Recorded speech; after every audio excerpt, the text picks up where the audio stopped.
Après avoir vu tout au long des derniers épisodes le credo, c'est-à-dire les vérités qu'il faut croire pour être sauvé, nous passons maintenant à la deuxième partie de l'enseignement du catéchisme.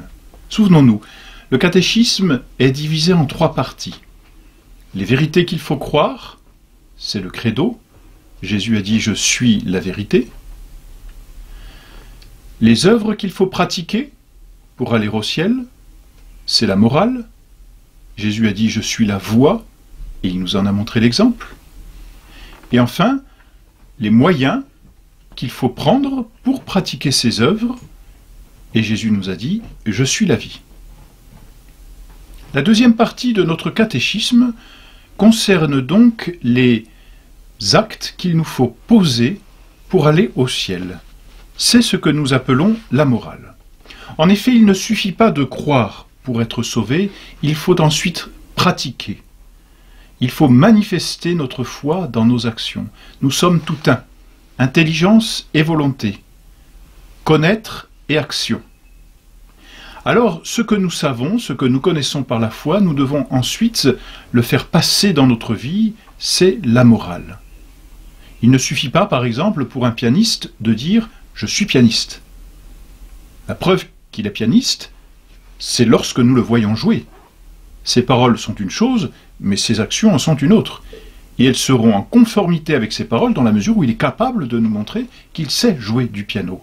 Le pianiste, c'est celui qui sait faire du piano.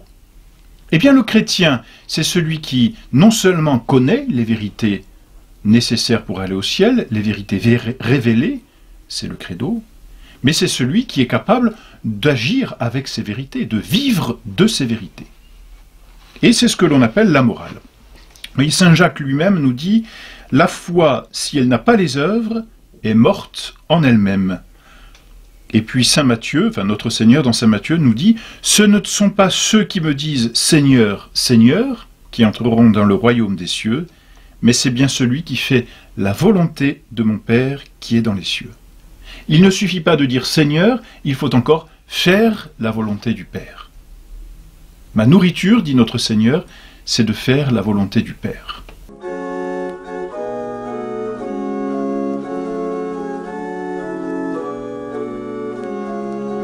C'est donc la deuxième partie de notre catéchisme que l'on appelle la morale et qui concerne les actions, l'agir que le chrétien doit avoir.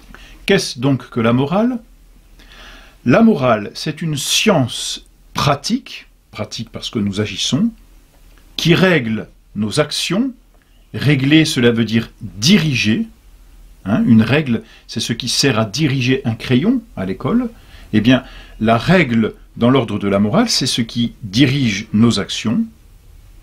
Et quelle est cette règle ? Eh bien, elle dirige nos actions d'après les principes de la révélation, afin que nous parvenions à notre fin dernière, qui est la vision béatifique.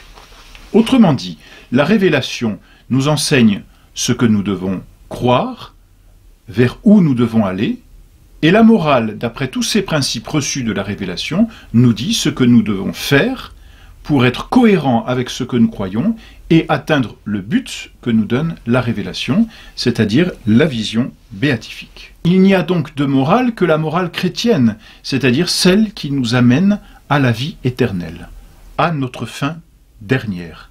C'est la morale chrétienne ou la morale catholique. Elle est supérieure même à la morale naturelle. Elle ne vient pas la détruire, bien au contraire. Elle s'appuie sur la morale naturelle, c'est-à-dire la morale de notre nature humaine, les actions naturelles que nous posons. Mais elle vient ajouter quelque chose, elle vient même parfaire la loi naturelle, la morale naturelle. Elle est plus parfaite d'abord par rapport à ses principes.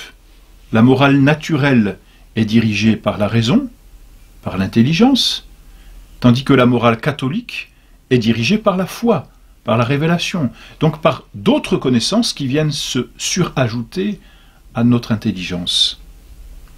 La morale catholique est plus parfaite quant à son objet, car en plus d'accomplir les préceptes de notre nature, et nous en reparlerons, elle nous demande d'accomplir des préceptes que Dieu lui-même nous a demandé de poser. Et enfin, la morale chrétienne est plus parfaite quant à la fin, Parce que la morale naturelle nous conduit à une fin naturelle, tandis que la morale chrétienne nous conduit à une fin surnaturelle, parce que Dieu a décidé de nous élever à un ordre surnaturel. C'est ce que le catéchisme évoque lorsqu'il nous demande de croire à la vie éternelle, qui est la vie de Dieu, la vie même divine que Dieu a décidé de nous faire partager. Ainsi donc, la morale catholique chrétienne, c'est l'ensemble de ces lois, c'est cette règle de nos actions humaines qui va nous conduire, quasiment infailliblement, à la vie éternelle, c'est-à-dire à la vision béatifique.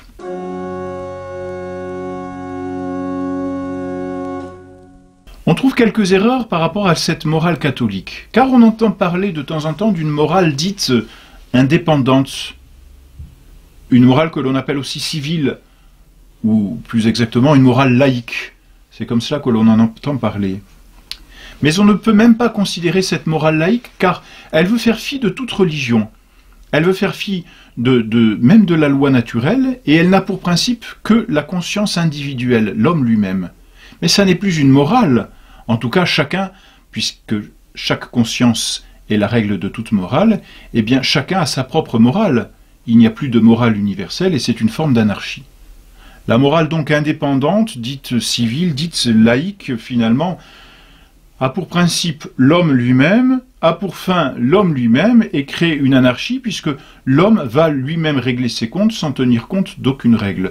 Et chacun agira comme il le pourra pour se défendre. C'est dans ce sens d'ailleurs que Hobbes pouvait dire, à juste titre, que l'homme est un loup pour l'homme. Et oui, dans une morale indépendante, dans une morale laïque ou civile, l'homme devient un loup pour l'homme. Et ce qu'il y a de plus tragique, c'est que finalement, les hommes qui sont lésés n'ont pas de moyens d'obtenir justice. Donc cette morale indépendante, finalement, n'a pas de sens. Non, la morale chrétienne est excellente à tout point de vue. D'abord parce qu'elle a Dieu comme principe, comme auteur, mais elle a Dieu comme fin. Or Dieu est le bien souverain, et c'est une aspiration de chacun d'entre nous que de posséder le bien, et le bien le plus parfait possible. Dieu étant notre bien le plus parfait, eh bien la morale catholique, parce qu'elle donne Dieu à son principe et Dieu comme sa fin, est ce qu'il y a de plus parfait. Et elle nous propose ce qu'il y a de plus parfait. Elle est complète, elle est parfaite, parce que non seulement elle se greffe sur notre nature, mais elle vient en plus surélever notre nature et lui apporter quelque chose de plus. Or, apporter quelque chose de plus, c'est parfaire, c'est rendre plus parfait, c'est cela parfaire. Donc la morale catholique est plus parfaite même que la morale naturelle. Et enfin, elle est encore plus fixe et plus immuable parce que Dieu lui-même est fixe et immuable. Alors la morale catholique a toutes les perfections. C'est celle-là qu'il nous faut suivre. Nous allons donc faire ce traité de morale catholique qui sera divisé en 4 parties, 4 grandes parties, disons. Dans une première partie, nous verrons les principes généraux de la morale. Ce sont tout particulièrement les actes humains. Parce que c'est cela, la morale, c'est poser des actes. Eh bien, nous verrons ce qu'est un acte humain et de quoi il procède. C'est la première partie. Ensuite, dans une deuxième partie, nous étudierons les vertus et les péchés. C'est-à-dire, on verra, les bonnes actions et les mauvaises actions. Dans une troisième partie, nous étudierons les commandements, c'est-à-dire les lois que Dieu nous a fixées pour que nos actions soient bonnes ou mauvaises. Et enfin, dans une quatrième partie, nous verrons rapidement ce que le bon Dieu a surajouté à ces commandements et qui sont des conseils évangéliques, qu'on appelle aussi les béatitudes évangéliques. Voilà donc nos 4 parties pour cette morale. D'abord donc les actes humains et principes généraux de la vie morale, ensuite les vertus et les péchés, après les commandements, et enfin les conseils et les béatitudes évangéliques.